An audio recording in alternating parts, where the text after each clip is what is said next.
Hey guys, it's Clouds and welcome back to another video here on the channel. Hope everyone has had an amazing weekend so far. Thanks all so much for stopping by once again.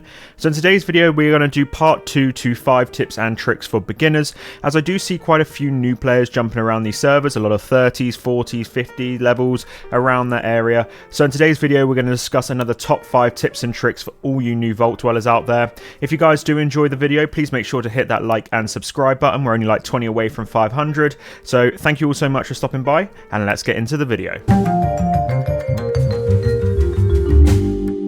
So tip number 1 for all you new Vault Dwellers would be player vendors. Now, player vendors are massively useful in the world of Fallout 76, as they can offer plans for discounted prices, armor, power armor, meds, anything you can imagine. They will have them normally between vendors across your server. Now, to find the best way, or finding a quick way of finding what you're looking for, is to go into world activity, scroll across and pick the player's name, and it will come up with what they're holding in their vendor. I find this the most useful way, as a lot of the time I can go to vendors and there's nothing there that I'm needing, so I mostly try and look out at my level for plans and mods. But for all you new Vault Dwellers, there could be something that you're looking for. Maybe it's not any plans, maybe it's food, maybe it's aid. There could be anything that you're looking for. Most players will have something in stock for you.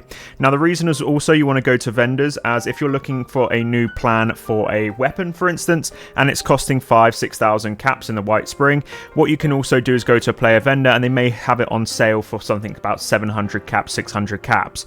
Now, do be careful with vendors, as some of them will be overcharging at the minute. This seems to be a common thing in the world at the moment. So just do a bit of research, see how much things are going for, jump around from player to player, and they'll be able to give you a better idea of how much things are actually going for. If things are going for over 1,000 caps, 2,000 caps, and they're not mods, keep your eye out for those and just try not to buy them. Jumping on to tip number 2 has also got something to do with vendors. As you guys can see, I'm walking around my camp and everything is not locked. Now, certain players will have things locked in their camp, which you'll have to pick. So you have to lockpick it. Now, I do not recommend doing this, as you do become wanted, and certain people do not want you in their camp taking their items. For me personally, you can come into my camp, take the canned coffee, take scraps, take fruit and veg from the crops. It's absolutely fine, but just be wary of this, as not all players want you in the camp. They could even set up booby traps that could kill you. So just be wary and don't just go into someone's camp and take everything. If it's open and it's like my kind of camp where you can walk around and take what you want, then feel free to take what you like. If not, guys, just be wary of that, and yeah, don't pick any locks in players' camps. Jumping into tip number 3 today, guys, will be the scientific forge, or seasons in general. So you want to be doing your dailies and your weeklies every week, guys, as this will get you through this season.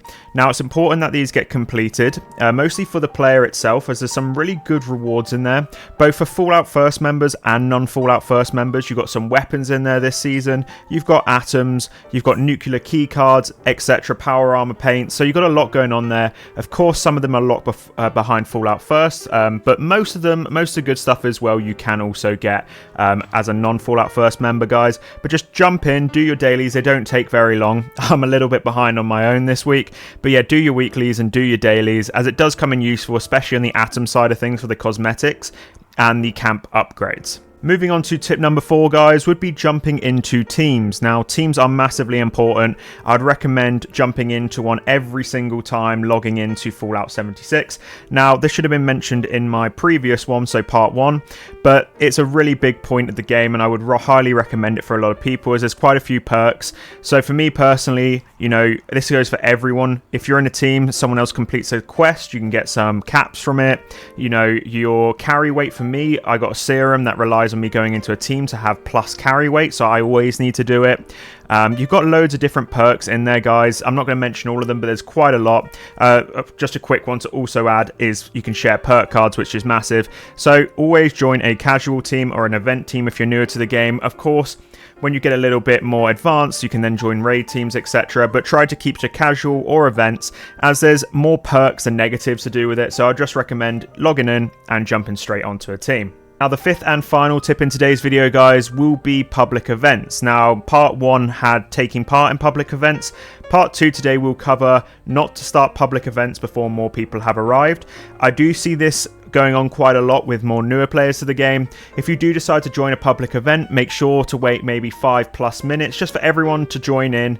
Everyone gets a go then, because otherwise you could start it, you could fail the event because you started it too early, or you could just die instantly. So just wait a couple of minutes, maybe 5 to 6 minutes, and then more people will join in and you can complete the event and get it done. And that, guys, concludes the video. I hope you guys did find this useful. I just want to quickly mention thank you so much for the support still shown. I still try to keep up those uploads as much as possible I can a week, guys, but thank you so much for the support. We're like, as mentioned at the beginning of the video, we're like 20 subscribers away from hitting 500 at the time of recording this. So thank you all so much for stopping by. I highly appreciate it. If there's any more top 5 tips you want to leave down in the comments, feel free to do so. If you guys do enjoy this series, especially more people who are newer to the channel and kind of come to me for tips and tricks, just let me know below. I'll continue it, making it into videos so that you guys can keep learning new stuff. But as always, guys, I hope you enjoyed. Smash that like and sub button, and I'll catch you in the next one.